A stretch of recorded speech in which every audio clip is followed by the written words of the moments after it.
Assalamu alaikum class. This is Altaf Ahmed Kolachi and I welcome to all of you in Names Virtual Academy. Today we are moving forward the remaining kinds of noun. अच्छा कल असां kinds of noun जेके पढ़ियासीं उहे पहिरियां ॿ पढ़ियासीं proper ऐं improper. हाँ अॼु असां अॻिते फर्दर वधूं था पिया। हाणे नाउन जो जेको टियों क़िस्म आहे उहो आहे मटीरियल नाउन। हाँ मटीरियल जीअं नाले मंझां ई ज़ाहिर आहे कंहिं शइ जो जीअं बिल्डिंग जो मटीरियल छा हूंदो आहे सिरूं सीमेंट इहे शयूं जेके सरिया इहे मटीरियल हूंदा आहिनि। मटीरियल यानी उहा शइ जंहिं मंझां का ॿी शइ ठहे उन खे मटीरियल चइबो आहे। हाणे मटीरियल नाउन बि साॻी शइ आहे, उहा शइ जंहिं मंझां का ॿी शइ ठहे वरी नाउन माना नालो माना उन शइ जो जेको नालो आहे उहो वरी मटीरियल नाउन आहे। ठीकु आहे। हाणे मटीरियल कहिड़ा हूंदा आहिनि या मटीरियल नाउन्स कहिड़ा आहिनि? सिल्वर माने चांदी। चांदी माने तव्हां ख़बर आहे ज़ेवरात ठहंदा आहिनि। चांदी माने तमामु घणियूं शयूं ठहंदियूं आहिनि। ठीकु आहे। इवन बर्तन बि ठहंदा आहिनि। चांदी माने तमामु घणियूं शयूं ठहंदियूं आहिनि। इन जे करे चांदी छा आहे या मटीरियल आहे, इन माने ॿियूं शयूं ठहंदियूं आहिनि। गोल्ड सोन माने गोल्ड माने सोन माने बि तव्हां ख़बर आहे तमामु घणियूं शयूं ठहंदियूं आहिनि। उन खां पोइ आयरन लो माने तमामु घणियूं शयूं ठहंदियूं आहिनि, पाइप ठहंदा आहिनि ऐं उन खां अलावा मुख़्तलिफ़ क़िस्म जूं ॿियूं शयूं ठहंदियूं आहिनि लो मां। काटन कपा माने तव्हां ख़बर आहे कपिड़ा ठहंदा आहिनि ऐं ॿियूं बि घणियूं शयूं धागा ठहिया वेंदा आहिनि, उतां घणियूं शयूं ठहंदियूं आहिनि। इहो मटीरियल आहे। डायमंड माना हीरे सां बि हीरे खे इस्तेमालु करे जवाहरात ठाहिया वेंदा आहिनि या हीरे सां इस्तेमालु करे अञा कुझु ॿियो बि घणो कुझु ठाहियो वेंदो आहे। इहे सभु मटीरियल्स आहिनि। प्लास्टिक मटीरियल आहे। प्रोटीन हाणे प्रोटीन मटीरियल कहिड़ी सेंस में आहे? साइंस तव्हां पढ़ो था पिया। साइंस में तव्हां पढ़ियो हूंदो त इंसान जो जेको DNA आहे इहो प्रोटीन जो ठहियलु हूंदो आहे। प्रोटीन मञा इंसान जे अंदरि जेको आहिनि प्रोटीन्स जेके आहिनि उन्हनि खे बिल्डिंग ब्लॉक्स चयो वेंदो आहे। प्रोटीन सां असांजे जिस्म में तमामु घणियूं शयूं ठहंदियूं आहिनि। इवन असांजे जिस्म में ग्रोथ थींदी आहे वग़ैरह वग़ैरह जेके इहे सेल्स ठहंदा आहिनि असांजा उहे प्रोटीन सां। प्रोटीन इन जे करे मटीरियल आहे जंहिं मञा ॿिया अहिड़ा सेल्स ठहंदा आहिनि जेके असांजे जिस्म में ग्रोथ खे जेको आहे रिज़ल्ट कंदा आहिनि। उन खां पोइ ग्लास यानी शीशे में तव्हां ख़बर आहे गिलास ठहंदा आहिनि, कप ठहंदा आहिनि, दरियूं ठहंदा आहिनि, दरवाज़ा ठहंदा आहिनि, घणो कुझु ठहंदो आहे।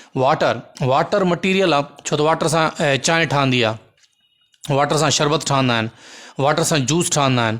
वाटर घणनि शयुनि जो मटीरियल आहे ऐं तव्हां ख़बर आहे यूनिवर्सल सॉल्वेंट आहे वाटर। इन जे करे वाटर तमामु सुठो हिकु मटीरियल आहे।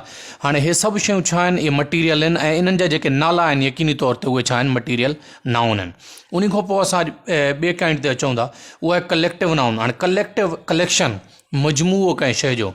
हाणे जेकॾहिं घणियूं ई शयूं हिक ई क़िस्म जूं घणियूं शयूं गॾु थी वञनि त उन्हनि खे कलेक्शन या सेट ऑफ थिंग्स चयो वेंदो आहे ऐं उन्हनि घणनि शयुनि जे हिक ई नाले खे जेको आहे उहो छा चयो वेंदो आहे? कलेक्टिव नाउन चयो वेंदो आहे। मिसाल तौरु हाणे जीअं बंच कीज़ जेकॾहिं हिकु चाबी हूंदी असां चवंदा आहियूं की हिक ई छुगे में जेकॾहिं घणियूं 7, 8, 6 चाबियूं हूंदियूं उन्हनि खे छा चइबो आहे? Bunch of keys. हाणे बंच जेको आहे इहो कलेक्टिवली चयो वेंदो आहे कीज़ खे, इन जे करे bunch is a collective noun. After that range. हाणे रेंज मुख़्तलिफ़ शयुनि जे लाइ इस्तेमालु थींदो आहे। Range of mountains here we are discussing range of mountains.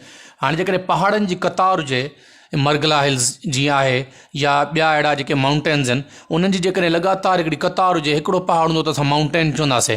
जेकॾहिं लगातार उन्हनि जी क़तार हुजे त क़तार खे हिकु ई नालो जेकॾहिं असां ॾियूं उहो नालो छा थींदो? उहो थींदो range of mountains. Range is a collective noun. Crowd.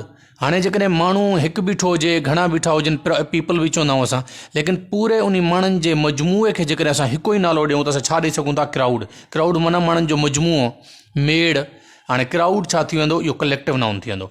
उन खां पोइ आहे गैंग।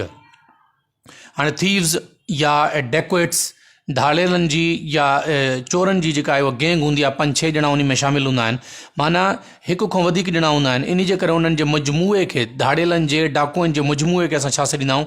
गैंग सॾींदा आहियूं। उन खां पोइ आहे बंडल ऑफ स्टिक्स। जेकॾहिं हिकु काठी हुजे, काठियुनि जो पाइल लॻल हुजे, ढिग लॻल हुजे त उन खे असां छा नालो ॾींदा आहियूं? बंडल। काठियुनि जो छा सॾींदासीं? बंडल कलेक्टिव नाउन आहे। उन खां पोइ टीम। हाणे तव्हां ख़बर आहे टीम में बि कोई हिकु माण्हू नथो थी सघे। जॾहिं असां चवंदा आहियूं टीम, ॿुधण वारे खे ऑलरेडी कंफर्म हूंदो आहे। जीअं हाणे क्रिकेट टीम आहे, हॉकी टीम आहे, फुटबॉल टीम आहे, इन्हनि टिनी में जेको आहे रेस्पेक्टिवली 11 मेंबर्स हूंदा आहिनि, 11 प्लेयर्स हूंदा आहिनि। हाणे 11 प्लेयर्स खे जेकॾहिं हिकु ई असां नालो ॾियूं त असां छा सॾींदासीं? टीम सॾींदासीं। इन सेंस में टीम छा आहे? कलेक्टिव नाउन आहे। उन खां पोइ आहे स्टाफ। हाणे स्टाफ कंहिं बि जॻह ते कमु करण वारे माण्हुनि खे जे मजमूए खे सॾिबो आहे। हाणे तव्हां ख़बर आहे कोई बि ऑर्गेनाइज़ेशन, कोई भी ऑफिस, कोई भी कम जो है स्टाफ जेकॾहिं असां ॻाल्हि करूं था त उन में जेके स्टाफ हूंदो त उहो हिकु माण्हू न हूंदो, उन में मुख़्तलिफ़ माण्हू कमु करे रहिया हूंदा, हर कंहिंजो हिकिड़ो डिफरेंट कमु हूंदो। उन्हनि सभिनी माण्हुनि जे मजमूए खे असां छा नालो ॾींदा आहियूं, असां चवंदा आहियूं इहो इन जो स्टाफ आहे, स्कूल जो स्टाफ आहे, कंपनी जो स्टाफ आहे, ऑफिस जो स्टाफ आहे, ठीकु आहे। यानी उन में मुख़्तलिफ़ माण्हू, घणा माण्हू शामिल हूंदा आहिनि। अच्छा, उन खां पोइ नेक्स्ट जेको असांजो क़िस्म आहे ऐं आख़िरी क़िस्म आहे जेको नाउन जो, उहो छा आहे, उहो आहे कलेक्ट एब्स्ट्रैक्ट नाउन। हाणे एब्स्ट्रैक्ट नाउन जेको आहे, एब्स्ट्रैक्ट नाउन जी माना छा आहे, कहिड़ो एब्स्ट्रैक्ट नाउन छा खे सॾिबो आहे? एब्स्ट्रैक्ट नाउन सॾिबो आहे अहिड़े क़िस्म जे शयुनि खे, अहिड़े क़िस्म जूं शयूं जेके असां महसूसु करे सघूं पर फिज़िकली असां उन्हनि खे टच न करे सघूं, सिर्फ़ु महसूसु थी सघनि, उहे शयूं उन्हनि जा जेके नाला हूंदा उहे छा हूंदा, उहे एब्स्ट्रैक्ट नाउन हूंदा। हाणे जीअं ब्यूटी, ख़ूबसूरती, हाणे ख़ूबसूरती असां ॾिसी सघूं था, फील करे सघूं था, लेकिन ख़ूबसूरती खे टच नथा करे सघूं, ठीकु आहे। चवंदा आहियूं हिकु शइ ख़ूबसूरत आहे। हाणे ख़ूबसूरत शइ छा आहे? मां जेकॾहिं चवां पेन ख़ूबसूरत, हाणे ख़ूबसूरत छा आहे? इन पेन जो लिखणु ख़ूबसूरत थी सघे थो, हाणे लिखण खे टच त नथा करे सघूं न असां, हाणे वर्ड्स आहिनि, हाणे वर्ड्स टच त नथा थियनि फिज़िकली तौर ते। हाणे ब्यूटी माने ख़ूबसूरती, उनखे महसूसु करे सघिजे थो, ॾिसी सघिजे थो, फील करे सघिजे थो, बाक़ी टच नथो करे सघिजे। Abstract nouns are the intangible or untouchable nouns. उहे शयूं जेके जिन खे असां टच न करे सघूं, सिर्फ़ु फील करे सघूं, उन्हनि खे छा सॾिबो? Abstract noun सॾिबो। उन खां पोइ असां वटि आहे ब्रेवरी। ब्रेवरी माना बहादुरी। हाणे बहादुरी बि तव्हां ॾिसंदा हो, फील कंदा हो, बाक़ी बहादुरी खे तव्हां टच त नथा करे सघो। कंहिं माण्हू में का बहादुरी आहे, उन माण्हू खे टच करे सघो था, उन माण्हू जी बॉडी खे टच करे सघो था, उन जे अंदरि जेका बहादुरी वारो जेको कंसाइंस आहे, बहादुरी वारी जेका सोच आहे, बहादुरी वारे जेके कारनामा या अमल आहिनि, उन में उन्हनि खे त टच नथा करे सघो। बहादुरी छा आहे? एब्स्ट्रैक्ट शइ आहे, ऐं बहादुरी जो जेको इहो वर्ड आहे, इहो छा थी वेंदो? एब्स्ट्रैक्ट नाउन आहे। उन खां पोइ काइंडनेस। काइंडनेस माना छा आहे? काइंडनेस माना महिरबानी। हाणे महिरबानी बि हिकु जेको आहे एब्स्ट्रैक्ट नाउन आहे। महिरबानी खे तव्हां कॾहिं टच नथा करे सघो, फिज़िकल शइ न आहे इहा। उन खां पोइ आहे चैरिटी। चैरिटी माना ख़ैरात। ख़ैरात खे बि लफ़्ज़ी तौर ते हिकिड़ी इहो ॾिनल आहे, कोई बि शइ जेका तव्हां अल्लाह जे नाले ते ग़रीबनि खे, मोहताजनि खे, मिसकीननि खे या ज़रूरतमंदनि खे ॾियो था पिया, उनखे चइबो आहे चैरिटी। चैरिटी माने ख़ैरात। ख़ैरात छा? इहो ई एब्स्ट्रैक्ट नाउन आहे। ख़ैरात खे लफ़्ज़ी तौर ते जेको वर्ड ख़ैरात आहे, हाणे ख़ैरात में चांवर थी सघनि था, ख़ैरात में कपिड़ा थी सघनि था, ख़ैरात में पैसा थी सघनि था, ख़ैरात में घणो कुझु थी सघे थो। कुझु बि तव्हां कंहिंजी मदद कयो था, उनखे मदद में ॾियो था, उहा ख़ैरात आहे। कपिड़नि खे टच करे सघो था, कपिड़ा आहिनि उहे, हाणे ख़ैरात त न आहे, ख़ैरात जे सेंस में उहे कपिड़ा ॾिजनि था, एब्स्ट्रैक्ट नाउन आहे ख़ैरात। उन खां पोइ आहे कोल्डनेस। कंहिं शइ जी थधाण तव्हां महसूसु करे सघो था, बाक़ी थधाण खे तव्हां टच नथा करे सघो। बर्फ़ खे टच करे सघो था, बर्फ़ में जेका मौजूदु थधाण आहे उहा तव्हांखे सिर्फ़ु फील थी सघे, उनखे टच नथा करे सघो। उन खां पोइ आहे हॉटनेस। कंहिं शइ जो गरम हुजणु। Likewise, coldness, you can only feel the hotness of anything, but you cannot physically touch it. Therefore, hotness is an abstract noun. उन खां पोइ लिबर्टी। लिबर्टी माना आज़ादी। आज़ादी बि तव्हां ॾिसो था, फील करे सघो था, तव्हां ॾिसी सघो था, का शइ आज़ादु आहे, पखी आज़ादु घुमनि था, तव्हां पाण आज़ादी फील कयो था। आज़ादी खे फील करे सघिबो आहे, आज़ादी खे फिज़िकल तौर ते टच करे सघिबो न आहे। उन खां पोइ आहे लव। लव माने मोहबत।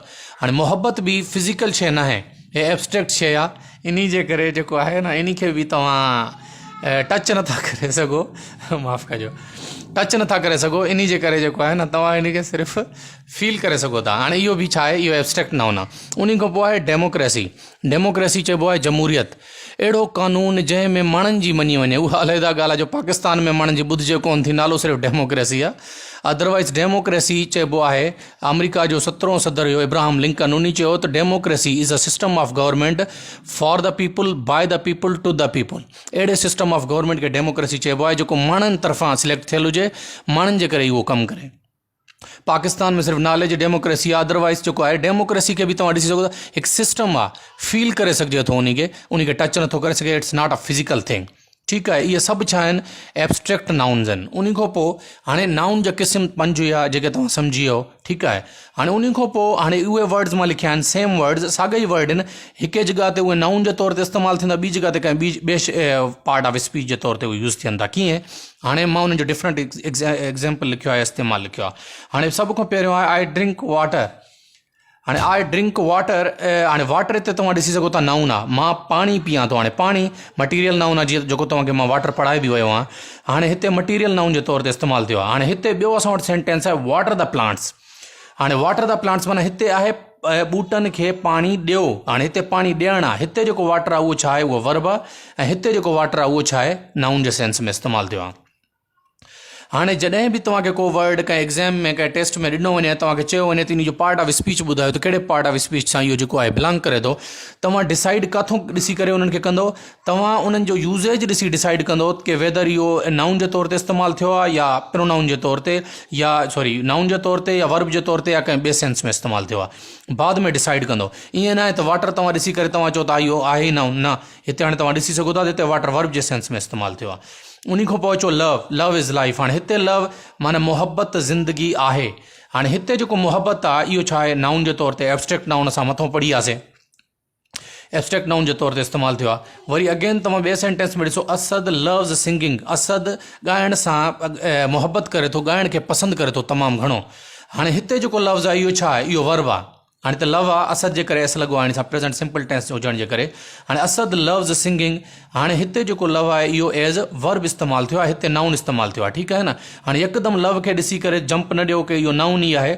Usage, the usage of a word will completely tells you that how or what as what it is used in sentence. Sentence में इस्तेमाल खे ॾिसी करे तव्हां फ़ैसिलो कंदो कि either it is used as a verb or a noun or etcetera.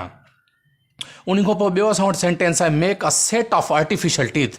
हाणे त सेट आहे, सेट असां छा खे सॾींदा आहियूं, मजमूए खे। मैथमेटिक्स में तव्हां ॿुधो ऐं पढ़ियो बि हूंदो, सेट चइबो आहे हिक ई शयुनि जे मजमूए खे सेट। हाणे सेट माना हिते सेट छा आहे, नाउन आहे, हिकु शइ जो सेट आहे, ॾंदनि जो सेट आहे। ऐं उन खां पोइ आहे सेट द रूल्स, माना कानून ठाहियो, सेट कयो। हाणे हिते सेट जेको आहे एज़ वर्ब इस्तेमालु थियो आहे, मथे सेट एज़ नाउन इस्तेमालु थियो आहे। इहो डिफरेंस तमामु इंपॉर्टेंट आहे। तव्हांखे कॾहिं बि जेकॾहिं रीडिंग कॉम्प्रिहेंशन में ॾींदा या तव्हांखे चवंदा पार्ट ऑफ स्पीच जे तौर ते हिननि खे डिसाइड कयो, फाइनल कयो, टिक कयो, तव्हां यूज़ेज ॾिसंदो त उनखे एज़ छा यूज़ कयो वियो आहे, पोइ तव्हां डिसाइड कंदो त इहो छा आहे। हाणे हे जेके आहिनि कुझु वर्ड मां लिखी छॾिया आहिनि, सॉरी हे जेके प्रीफिक्सिस मां लिखी छॾिया आहिनि, कुझु लेटर्स आहिनि, प्रीफिक्स चइबो आहे जेके कंहिं वर्ड जे आख़िर में लॻनि।